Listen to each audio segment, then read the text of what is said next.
आज प्रतिमंडल की वार्ता चाहे डॉक्टर करोललाल जी ने की हो, चाहे किसी और ने की हो, सबसे बड़ा सहयोग यहाँ पर जो जनता बैठी हुई है उसका रहा सहयोग। मैं फिर कहूंगा, वो जो कल बहन जो बेहोश हुई थी उसको मैं बारंबार प्रणाम करूंगा कि आज आपको वैसे मंजूर मंत्री साहब, एसीएस मैडम और जो पूरा चिकित्सा विभाग के जो आला अधिकारियों से हुई है वो आपको अभी अवगत करा दी जाएगी। लेकिन जो भी होगा लिखित में होगा, किसी भी तरीके का कोई आश्वासन हमें मंजूर नहीं होगा। सुनते जाओ एक बार की बात मेरे साथी है आपके सामने रख देंगे। सभी साथियों को पता भी मंत्री जी के पास गए थे, वहाँ पे मंत्री जी के साथ तमाम हमारे स्वास्थ्य विभाग के अधिकारी, एसीएस मैडम और नवल जी सब मौजूद थे। साथियों, सार में मैं बताऊं, बात तो आधे घंटे से ज्यादा हुई थी, पर एक सार में बताऊं, मंत्री जी का पॉजिटिव रेस्पॉन्स तो बहुत अच्छा था, पर वो सारा रेस्पॉन्स उनका मौखिक था। क्या मौखिक बात से यहाँ से उठ जाए मौखिक आदेश पे? नहीं। लिखित चाहिए ना? तो लिखित चाहिए तो साथियों सार ये है कि हमें और डटना पड़ेगा, थक थोड़ी गए हो। तो साथियों, मंत्री जी ने ये कहा कि न तो किसी प्रकार की इनमें पदों की काटछाट होगी, न ये भर्ती निरस्त होगी। पहली बात तो ये पहली जीत आपकी ये हुई है। पूरा आश्वासन किया है, 8 के 8 कैडर की किसी भी प्रकार की कोई भर्ती निरस्त नहीं होगी और सभी में जल्दी से जल्दी नियुक्ति दी जाएगी। उनका ये मानना और उनका ये कहना है कि जितनी जल्दी आपको नौकरी लेने की है उससे ज्यादा जल्दी मुझे मेरे कर्मचारी लेने की, मेरी खाली पदों को बढ़ने की है। तो साथियों, इस बात का तो उन्होंने पूरा खंडन कर दिया कि किसी भी प्रकार की भर्ती को निरस्त किया जाएगा, 8 की कैडर चाहे फार्मासिस्ट भी क्यों ना हो।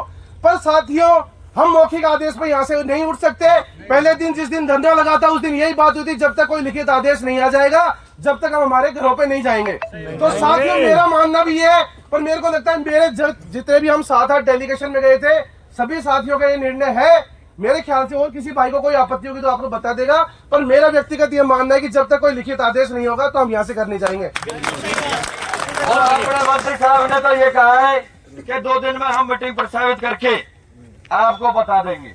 2 दिन का समय दिया उन्होंने। 2 दिन का समय दिया है, तो हमारा तो 2 दिन का समय यहाँ सीपी के सामने ही गुजरेगा मंत्री साहब, क्योंकि हमारा प्रतिनिधिमंडल है और ये हमारे जो बाहर से तमाम संविदा कर्मचारी हो चाहे बेरोजगार साथी आए हैं जो लिखित में आश्वासन लेने के लिए आए हैं, मौखिक रूप से आश्वासन लेने के लिए नहीं आए। हम 2 दिन और रुकेंगे। सब तैयार हो ना? तैयार हो ना? हमारी एकता, हमारी एकता। साथियों, मैं भी वार्ता में था, बाकी का आपको इन्होंने बता दिया होगा। जो बात होल्ड की थी, हाँ, मैं बता रहा हूँ, होल्ड का आप जो सोच रहे हो ना, वो इतना बड़ा इश्यू नहीं है होल्ड वालों का। होल्ड वालों का मुझे पता है, कई दिनों से मेरे पास भी कॉल आते हैं, होल्ड का क्या रहेगा। इधर आपको पहले भी मैसेज के माध्यम से, ग्रुप के माध्यम से भी विश्वास दिलाता रहता हूँ कि जब तक ये सारे पेंडिंग कार्य पूर्ण नहीं हो जाते तब तक किसी एक को भी नियुक्ति नहीं मिलेगी। बहुत बढ़िया। ये अपने नेत्र ओप्तो की हमने बात रखी थी कि साहब ओप्तो में तो कोई बैटरी नहीं है, ओप्तो को तो ज्वाइनिंग दो, लेकिन उनका कहना यही था कि हम सारे कार्य पूर्ण होने के बाद ही सभी को एक साथ नियुक्ति देंगे। दोनों भाई देखो काम होगा उनकी परसों के। अरे बैठो भाई, बैठो भाई, एक बार बैठो। अपनी जो ये धरने की जो खबर है वो ऊपर तक पहुंच चुकी है, तो मामला विभाग तक नहीं रहा है, मामला गया ऊपर सीएमओ तक गया, सीएम लेवल तक गया।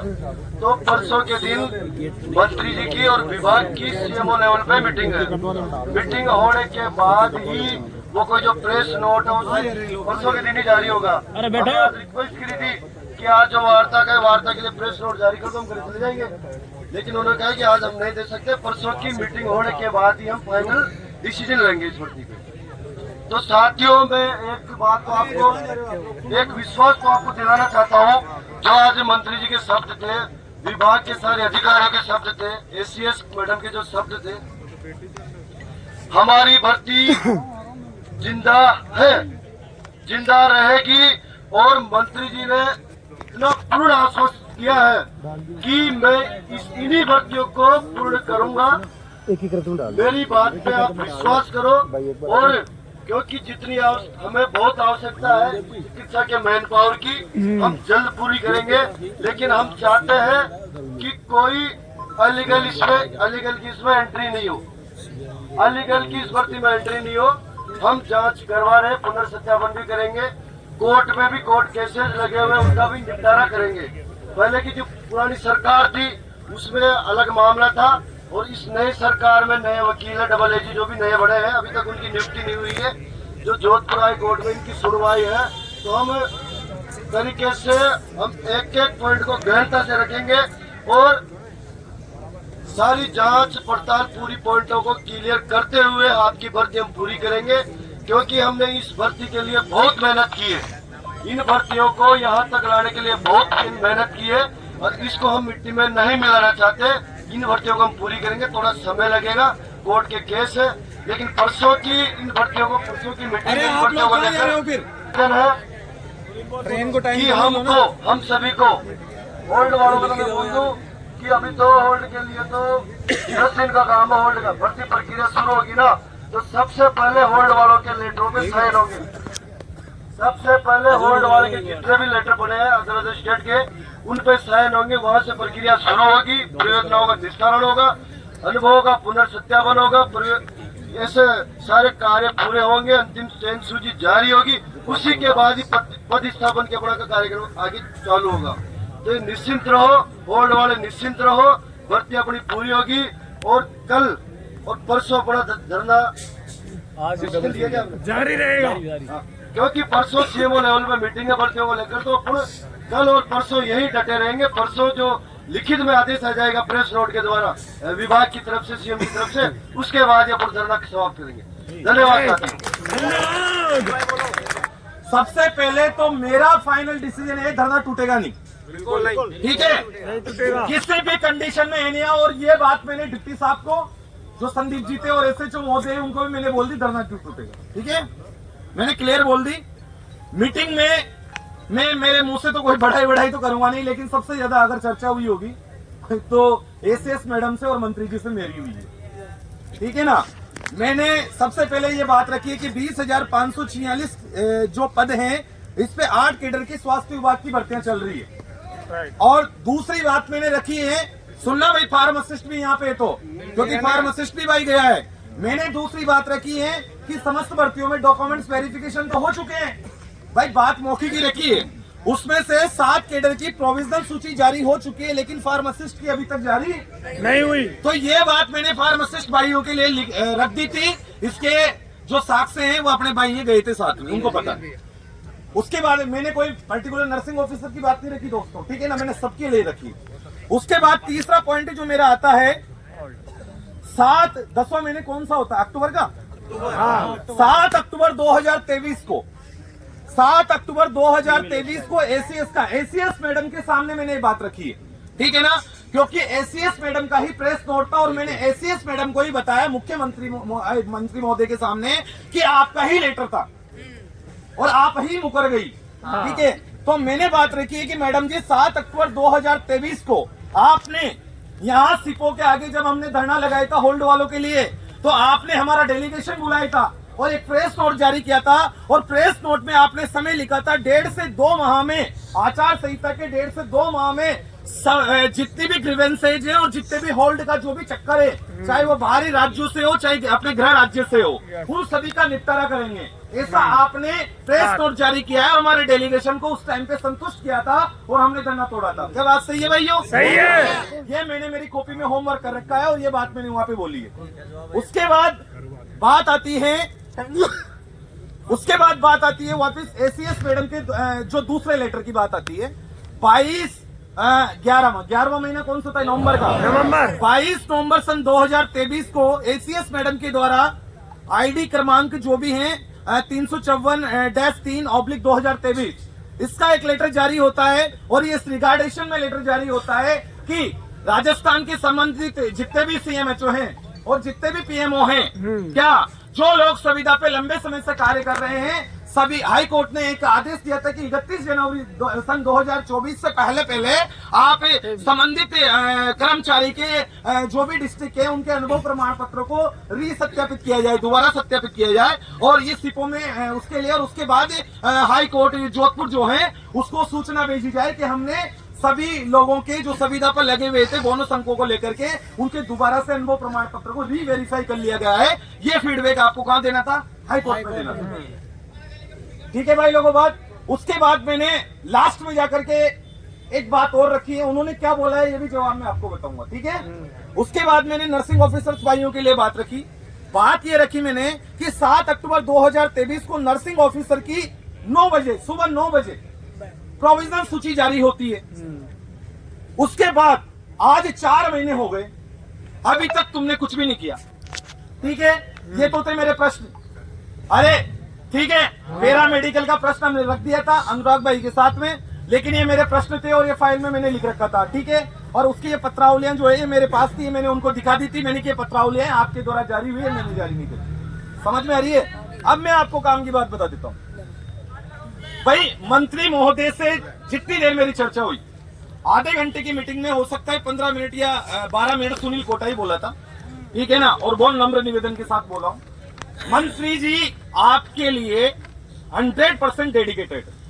लेकिन मंत्री जी को क्या है, तमाम जो असामाजिक तत्व जो इस समाज में फैले हुए हैं, जो अपनी भर्तियों को लेकर के मतलब विपक्ष में है, वह आपका नुकसान करना चाहते हैं।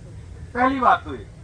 दूसरी कंडीशन ये है कि मंत्री जी से जितनी रिक्वेस्ट मैंने करी, मंत्री जी हर रिक्वेस्ट पे पॉजिटिव थे। लेकिन जो एसीएस मैडम सुब्रा सिंह जी थे, पॉजिटिव तो वह भी थे, लेकिन हमने ये बोला कि मैडम यदि आप और आपके सारे अधिकारी आप भर्तियां निरस्त नहीं करना चाहती हो, हमें कहीं ना कहीं डर है कि ये भर्तियां निरस्त हो जाएगी। और मैं सुनील कोटा राष्ट्रीय स्वास्थ्य मिशन में परीक्षा से लगा हुआ हूं और नौकरी मिली मुझे संविदा पे 7,500 रुपए की।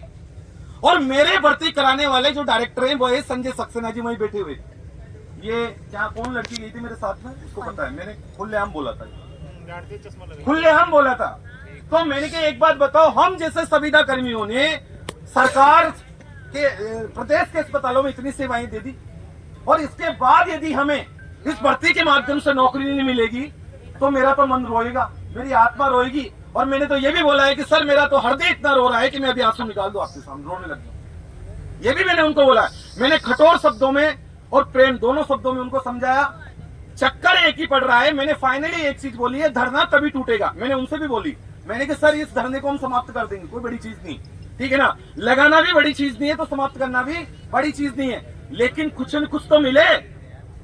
अरे गलत तो नहीं बोला मित्रों? भाई कुछ न कुछ तो मिले।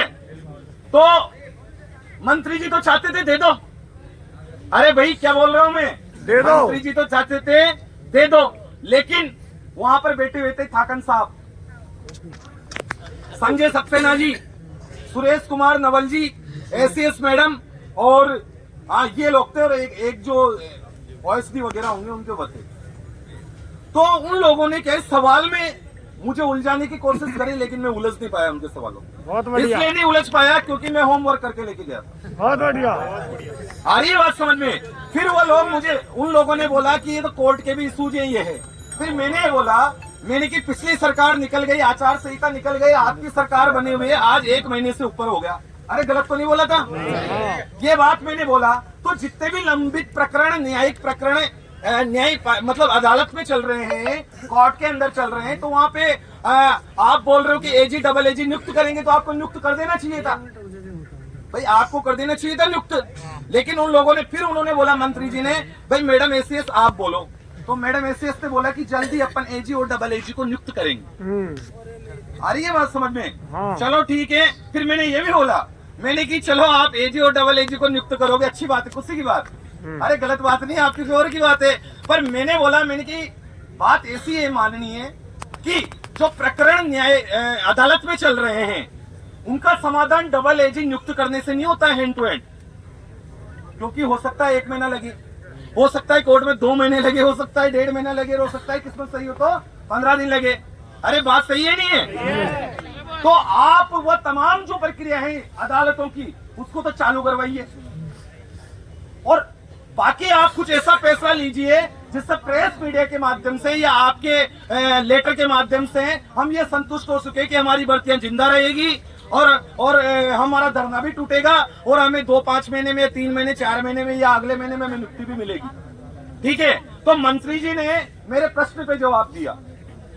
एससीएस मैडम ने ये नहीं बोला कि मैं प्रस्तावित मीटिंग है परसों की, उसने भी नहीं बताया, न किसी अधिकारी ने बताया। मंत्री जी ने मुझसे बोला कि देखो परसों के दिन मैं मीटिंग रख रहा हूं और उसके अंदर एसीएस मैडम रहेगी, तमाम चिकित्सा के अधिकारी रहेंगे। ठीक है, उसमें हम आपकी भर्तियों के लिए चर्चा करेंगे, कैसे करना है, क्या सॉल्यूशंस बिठाने हैं, उसके लिए क्या करना है, इसके लिए क्या करना है। तो मैंने उनको एक ही बात बोला, मैंने कि सर आप परसों के दिन अपनी मीटिंग्स को प्रस्तावित कीजिए और मीटिंग में क्या निर्णय आता है वो हमें बताइए।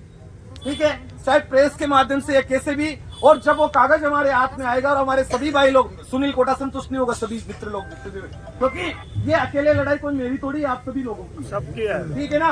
तो अकेला डिसीजन ना तो यहाँ पे कमेटी ले पाएगी और ना आप लोग, सभी लोगों का जो सार्वजनिक डिसीजन होगा उसी के अकॉर्डिंग अब आगे की कार्यवाही करेंगे। आ रही है आपको बात समझ में? तो परसों के दिन मित्रों मीटिंग है। अब मीटिंग में फैसला होगा तो फैसले का निर्णय क्या निकल करके आएगा ये आपको इंतजार करना है। और मैंने उनसे बार बार रिक्वेस्ट करी है, मैंने कि जो भी मीटिंग लो उसमें 8 कैडर की भर्तियों के बारे में चर्चा अवश्य करनी है। ऐसा नहीं कि प्रेस मीडिया में कुछ लंबित प्रकरण भर्तियों को लेकर के चर्चा, ऐसा नहीं। 8 कैडर चिकित्सा विभाग की भर्तियों को लेकर चर्चा, इस तरीके की चर्चा अगर होगी तो हम संतुष्ट हैं। आ रही है बात आप लोगों को समझ में? तो धरना पे दोस्तों मित्रों अपने को इसलिए नहीं तोड़ना क्योंकि ये वार्तालाप क्या हुई है, मौखिक। फिर मैडम ने बोला कि भाई हम लिखित में आपको हैंड टू हैंड तो नहीं दे सकते, तो हम तो हैंड टू हैंड भी नहीं मांग रहे। 2 दिन गलत बाद तो नहीं बोल रहे भाई? जब आप 2 दिन में मीटिंग कर रहे हो तो आप जो मीटिंग में जो निर्णय निकल के आया हमें बता दीजिएगा। देखो पुलिस प्रशासन आपको, अरे भाई सुन लो, पुलिस प्रशासन आपको बिल्कुल सहयोग करेगा और प्रशासन का ये भी कहना है कि हो सकता है यदि आप संतुष्ट नहीं हो तो आपके मन में सोच लो हम आपको सीएम तक भी पहुंचा देंगे। आ रही है बात समझ में? तो आपको सीएम तक भी पहुंचा सकते हैं। लेकिन आज की जो वार्ता हुई है ना भाई, वार्ता तो देखो मजबूत हुई है, लेकिन वो होता है ना कि मौखिक बातों के पैर नहीं होते यार। अरे समझ रहे हो मित्रों? अरे मौखिक बातों के पैर नहीं होते, जैसे आत्मा दिखाई नहीं देती ना, ऐसे मौखिक बातें भी दिखाई नहीं देती। नोट का तो नहीं रहा उसका, तो वो मुखी का क्या रहेगा? पहले सुनो तो सही यार, मुकेश जी मेरी बात सुनो। देखो मित्रों, शरीर से जब आत्मा निकल जाती है तो क्या वो दिखाई देती है? वो मौखिक बातें दिखाई नहीं देती, बस सुनी जाती है। और ये मौखिक बातें ऐसी होती है जो आदमी लंबे समय तक याद नहीं रख सकता, इधर सुनेगा और इधर